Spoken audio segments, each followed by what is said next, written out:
Direct indirect speech, प्रत्यक्ष व अप्रत्यक्ष कथनाच्या अभ्यासाची सुरुवात या दोघांतील फरक लक्षात घेऊन आपण करू. एखाद्याचे बोलणे आपण दुसऱ्याला दोन प्रकारे सांगू शकतो. एक प्रकार म्हणजे आपण त्याचे शब्द दुसऱ्याला जसेच्या तसे सांगू शकतो. दुसरा प्रकार म्हणजे बोलणाऱ्याचे शब्द जसेच्या तसे न वापरता तोच अर्थ आपण आपल्या शब्दात सांगू शकतो. आणि एखाद्याचे बोलणे दुसऱ्याला जसेच्या तसे सांगणे म्हणजे डायरेक्ट स्पीच आणि तोच अर्थ आपल्या शब्दात सांगण्याची पद्धत म्हणजे इनडायरेक्ट स्पीच. याचा अर्थ आपण इनडायरेक्ट स्पीच वापरतो म्हणजे दुसऱ्याचे शब्द जसेच्या तसे न वापरता तोच अर्थ आपल्या शब्दात सांगतो. डायरेक्ट इनडायरेक्ट स्पीचचा हा फरक पाहिल्यानंतर डायरेक्ट स्पीचच्या वाक्याचे रूपांतर इनडायरेक्ट स्पीचमध्ये करता येण्याची गरज आपल्या लक्षात येते. डायरेक्ट स्पीचचे इनडायरेक्ट स्पीच करताना साधारणपणे काही बदल करणे आवश्यक असते. हे बदल कशा प्रकारचे असतात ते लक्षात घेण्यासाठी एक उदाहरण पहा. He said I am going to school now हे डायरेक्ट स्पीचचे वाक्य आहे. याचे इनडायरेक्ट असे होईल he said that he was going to school then. या उदाहरणावरून आपल्याला असे लक्षात येते की डायरेक्ट स्पीचचे इनडायरेक्ट करताना एक डायरेक्ट स्पीचच्या वाक्यातील दोन भागांना जोडण्यासाठी एखादा शब्द वापरावा लागू शकतो. जसे वरच्या उदाहरणात दॅटचा उपयोग झाला, पण दॅट हा शब्द बोलण्यात बऱ्याचदा गाळला जातो. 2. सर्वनाम बदलावे लागू शकते. जसे वरच्या उदाहरणात आईचे रूपांतर ही मध्ये झाले आहे. 3. काळ बदलावा लागू शकतो. जसे वरच्या उदाहरणात चालू वर्तमान काळाचा चालू भूतकाळ झाला. 4. गरजेनुसार स्थळ किंवा काळदर्शक शब्द बदलावा लागू शकतो. जसे वरच्या उदाहरणात नाऊचे रूपांतर देनमध्ये झाले. या बदलांचा आता आपण सविस्तर अभ्यास करू. सर्वप्रथम जे मूलभूत बदल आपण शिकत आहोत ते सर्वच प्रकारच्या वाक्यांना म्हणजे विधानार्थी, प्रश्नार्थी, आज्ञार्थी, उद्गारवाच्य या चारही प्रकारांना लागू होतात. काळांचे बदल. डायरेक्ट स्पीचच्या वाक्याचा काळ. 1. साधा वर्तमानकाळ. 2. साधा भूतकाळ. 3. चालू वर्तमानकाळ. 4. चालू भूतकाळ. 5. पूर्ण वर्तमानकाळ. 6. पूर्ण चालू वर्तमानकाळ. 7. विल. 8. शाल. 9. कॅन. 10. मे. इनडायरेक्ट स्पीचमध्ये रूपांतर करताना होणारा बदल. 1. साधा भूतकाळ. 2. साधा भूतकाळ किंवा पूर्ण भूतकाळ. 3. चालू भूतकाळ. 4. चालू भूतकाळ किंवा पूर्ण चालू भूतकाळ. 5. पूर्ण भूतकाळ. 6. पूर्ण चालू भूतकाळ. 7. वुड. 8. Would or should. 9. कुड. 10. माइट. शाल. Would or should. I or उई. शालचे रूपांतर साधारणपणे ही ऑर शी ऑर दे वुडमध्ये होते, पण बोलणारा स्वतः आपले शब्द परत सांगत असेल तर तेव्हा आय ऑर उई शालचे रूपांतर आय ऑर उई व आय ऑर उई वुड कशामध्येही करता येईल, पण जास्त करून आय ऑर उई वुड मध्ये करतात. उदाहरणे पहा. 1. He said I shall meet Rahul tomorrow. He said that he would meet Rahul the following day. 2. I said I shall meet Rahul tomorrow. I said that I should or would meet Rahul the following day. Direct स्पीचचे indirect speech करताना काळ कसे बदलतात ते आपण वर पाहिलं, पण काही परिस्थितीमध्ये काळ बदलला जात नाही. तर डायरेक्टचे इनडायरेक्ट स्पीच करताना काळ केव्हा बदलला जात नाही ते पहा. 1. डायरेक्ट स्पीचच्या वाक्यात अवतरण चिन्हाच्या बाहेरचा भाग भूतकाळाचा असेल तरच आपण काळ बदलतो. जसे he said I am living for Mumbai today. He said that he was living for Mumbai the next day. पण अवतरण चिन्हाच्या बाहेरचा भाग वर्तमान काळाचा किंवा भविष्य काळाचा असेल तर इनडायरेक्ट स्पीच करताना अवतरण चिन्हातील भागाचा काळ बदलत नाही. पहा. He says I am living for Mumbai today. He says that he is living for Mumbai today. इथे काळ वर्तमान काळच राहिल्यामुळे टुडेचे नेक्स्ट डे झाले नाही. 2. डायरेक्ट स्पीचच्या वाक्यात त्रिकालवादी किंवा नैसर्गिक सत्य असल्यास इनडायरेक्ट स्पीच करताना तेव्हासुद्धा काळ बदलत नाही. उदाहरण. The teacher said the earth is round. The teacher said that the earth is round. स्थळ व काळदर्शक शब्दांचे बदल. Direct speech. 1. Today. 2. Tonight. 3. Tomorrow. 4. The day after tomorrow.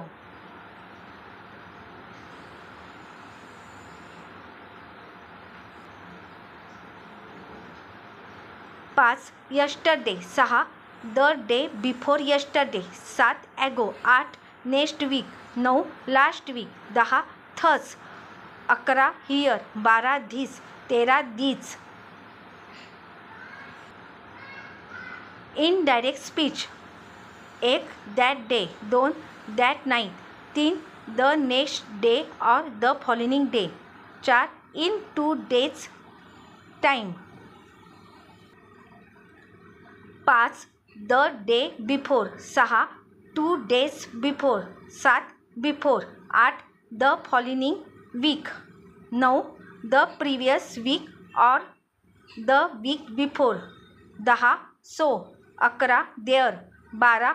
That or the or it. 13. Those or the or they or them. Direct स्पीचचे indirect speech करताना वरच्या डावीकडील शब्दांचे साधारणपणे उजवीकडील शब्दामध्ये रूपांतर होत असले तरी वरील शब्द बदलताना वाक्याच्या एकंदरीत अर्थाकडे लक्ष देणे गरजेचे आहे. पाठ केल्याप्रमाणे वरील शब्द बदलल्यास एखाद्या वेळेस चुकीचा अर्थ व्यक्त होऊ शकतो. उदाहरणे पहा. 1. He said to me yesterday I will return your book tomorrow. He told me yesterday that he would return my book today. टुमॉरोचे रूपांतर साधारणपणे द नेक्स्ट डे मध्ये होते, परंतु इथल्या परिस्थितीमुळे टुमॉरोचे रूपांतर सध्या टुडेमध्ये झाले. 2. ही says I am busy now. He says that he is busy now. इथे बोलणाऱ्याच्या वाक्याचे वर्तमान काळातच कथन केलेले असल्यामुळे नाऊचे देन झाले नाही. सर्वनामांचे बदल. कोणत्या सर्वनामाचे रूपांतर कोणत्या सर्वनामात करावे ते पाहण्यासाठी आपण सर्वनामांचे 3 गट पाडू. 1. प्रथम पुरुषी शब्द आय, मी, माय, माइन, उई, अस, अवर, अवर्स. 2. द्वितीय पुरुषी शब्द यू, युअर, युवर्स. 3. तृतीय पुरुषी शब्द ही, हिम, हिज, शी, हर, दे इत्यादी. प्रथम पुरुष म्हणजे बोलणारा. बोलणारा स्वतःला आय और उई म्हणतो, म्हणून प्रथम पुरुषी शब्दाचे रूपांतर वाक्य सांगणारा कोण आहे त्यानुसार करतात. द्वितीय पुरुष म्हणजे ज्याच्याशी आपण बोलत आहोत ती व्यक्ती आणि ज्याच्याशी आपण बोलतो त्याला आपण यू म्हणतो, म्हणून द्वितीय पुरुषी शब्दांचे वाक्य कोणाला सांगितलेले आहे त्यानुसार करावे. तृतीय पुरुष म्हणजे ज्याच्याबद्दल आपण बोलत आहोत ती व्यक्ती आणि डायरेक्टचे इनडायरेक्ट स्पीच करताना तृतीय पुरुषी शब्द बदलले जात नाहीत. आता पुढील वाक्यांचा बारकाईने अभ्यास केल्यानंतर सर्वनाम कसे बदलायचे ते अगदी स्पष्ट होईल. Direct speech. He said to me I will help you. Indirect speech. He said to me that he would help me. वाक्यात मीची पुनरावृत्ती झालेली आहे. या पुनरावृत्तीची गरज नाही. हे वाक्य जास्त योग्य असे होईल. He said that he would help me. Direct speech. She said to me I will help you. Indirect speech. She said to me that she would help me. Indirect speech करताना इथे आयचे शी झाले कारण वाक्य सांगणारी व्यक्ती शी आहे. यूचे मी झाले कारण वाक्य ज्याला सांगितलं गेलं तो मी आहे. Direct speech. He said to her I will help you. Indirect speech. He said that he would help her. Direct speech. They said to us we will help you. Indirect speech. They said that they would help us. Direct speech. She said to him I will help you. Indirect speech. She said that she would help him.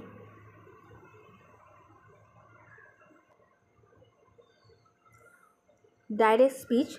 I said to you, I will help you. Indirect speech. I said that I would help you. Direct speech. You said to him, I will help you. Indirect speech. You said that you would help him. Direct speech. We said to them, we will help you. Indirect speech. We said that we would help them. Direct speech. You said to me, I will help you. Indirect speech. You said that you would help me.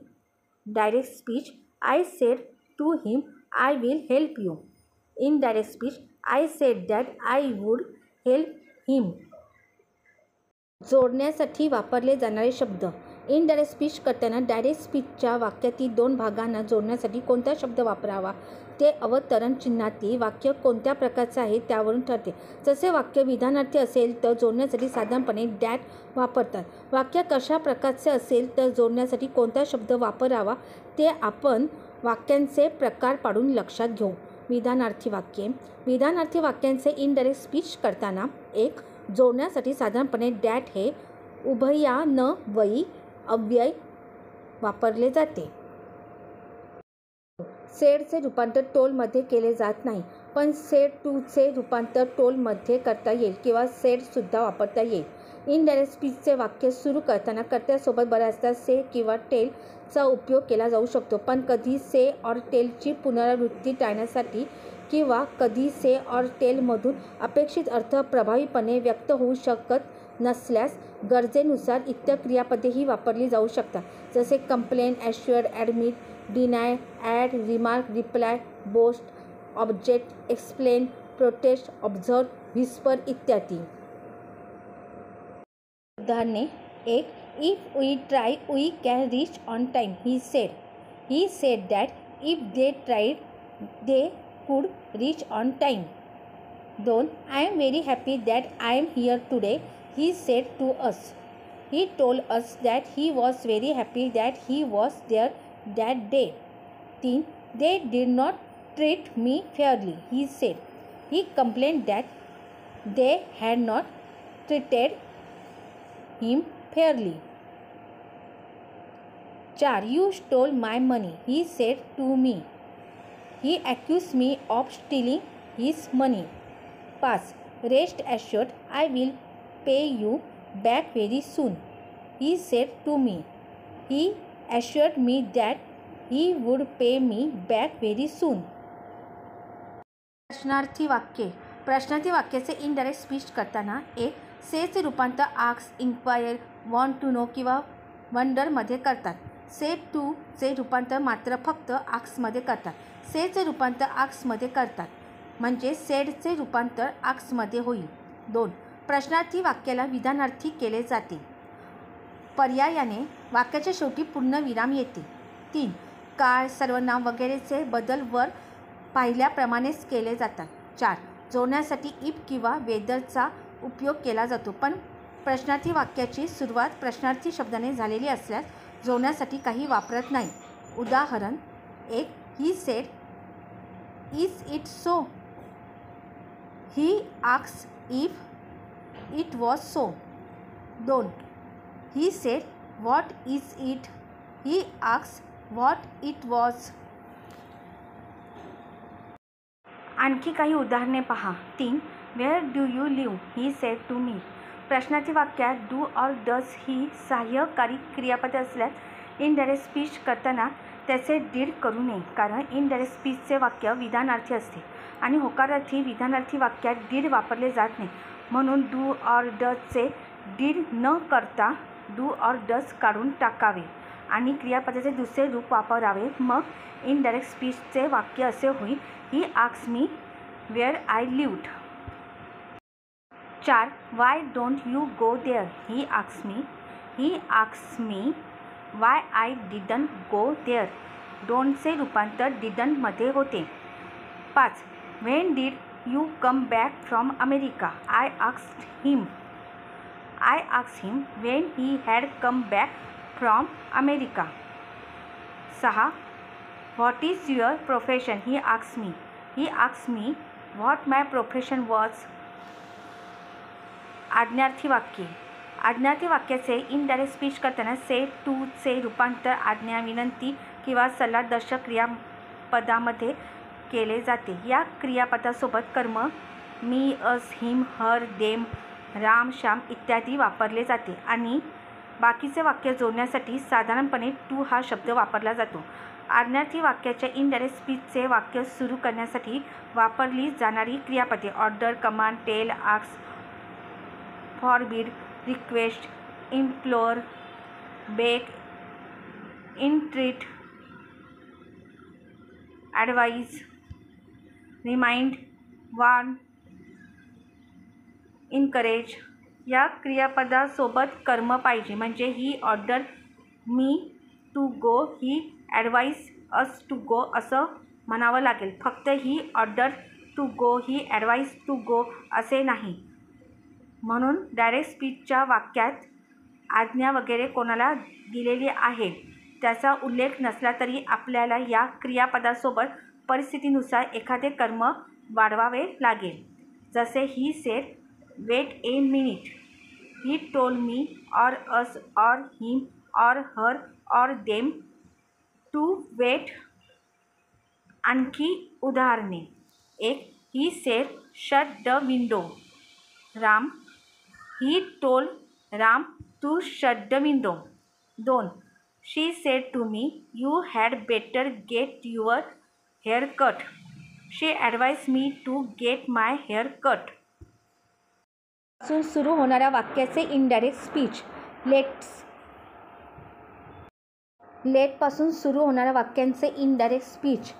Late us or let's पासून सुरू होणाऱ्या वाक्यात काहीतरी सुचविलेले असते, म्हणून अशा वाक्याचे indirect speech suggest या क्रियापदापासून सुरू करतात.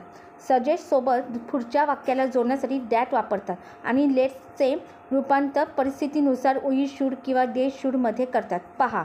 1, he said to her, let's do something about it. He suggested that they should do something about it. 2, he said to me, let's do something about it. He suggested that we should do something about it. या दोन्ही वाक्याचे indirect speech असेही करता येईल. He suggested doing something about it. 3, he said let us not stop till we reach our goal. He suggested that they should not stop till they reach their goal. दुसऱ्या प्रकारे, he suggested not stopping till they reach their goal. लेटचा उपयोग परवानगी देणे किंवा करू देणे या अर्थाने केलेला असल्यास इनडायरेक्ट स्पीच पुढील प्रमाणे करता येईल. He said to me, let her go home, it is getting dark. He asked me to let her go home as it was getting dark. उद्गारवाचक वाक्ये. उद्गारवाचक वाक्याचे इनडायरेक्ट स्पीच करताना उद्गारवाचक वाक्य विधानार्थी केले जाते. मग अर्थातच इनडायरेक्ट स्पीचच्या वाक्याच्या शेवटी उद्गार चिन्ह येणार नाही. हाऊ ऑर व्हॉट ए पासून सुरू होणाऱ्या उद्गारवाचक वाक्याचे इनडायरेक्ट स्पीच एक्सक्लेम दॅट पासून सुरू करता येईल किंवा बोलणाऱ्याने पूर्ण वाक्याऐवजी एकच शब्द उद्गारलेला असेल तर इनडायरेक्ट स्पीचमध्ये give an exclamation of joy or horror or disgust or surprise or satisfaction इत्यादी वापरता येईल. वाक्याची एकंदर परिस्थिती पाहूनच योग्य शब्द किंवा शब्दसमूह वापरावा लागेल. पुढील उदाहरणाच्या अभ्यासातून हे स्पष्ट होईल. 1, he said what A foolish idea. या वाक्याचे इनडायरेक्ट स्पीच करताना व्हॉट ए फुलिश आयडिया या उद्गारवाचक वाक्याचे विधानार्थी करावे लागेल. विधानार्थी वाक्य असे होईल. It is a very foolish idea. It कर्ता, इज क्रियापद, व्हेरी क्रियाविशेषण, फुलिश विशेषण, आयडिया नाम. आता इनडायरेक्ट स्पीचचे वाक्य पहा. He exclaimed that it was a very foolish idea. 2, he said oh what an idea. What an आयडियाचे विधानार्थी it is a great idea असे होईल. टिप. या वाक्याचे विधानार्थी it is a very idea असे होणार नाही. तीव्रता दर्शवण्यासाठी व्हेरी हा शब्द विशेषण किंवा क्रियाविशेषणासोबत येतो. आयडिया हा शब्द नाम आहे. आता इनडायरेक्ट स्पीचचे वाक्य पहा.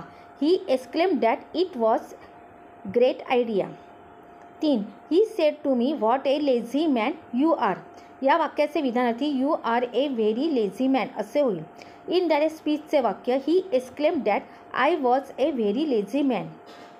4, how quickly the days have pass he said. या वाक्याचे विधानार्थी the days have pass very quickly. Indirect speech he exclaimed that the days had pass very quickly. 5. Good, he said. He gave an exclamation of satisfaction. 6. He said, Alas, I am ruined. He exclaimed sadly that he was ruined. 7. Thank you or thanks, I said to him. I thank him. 8. Congratulations, they said to us. They congratulated us. 9. Happy Diwali, he said. He wished me a happy Diwali. 10. He said all the best. He wished me all the best.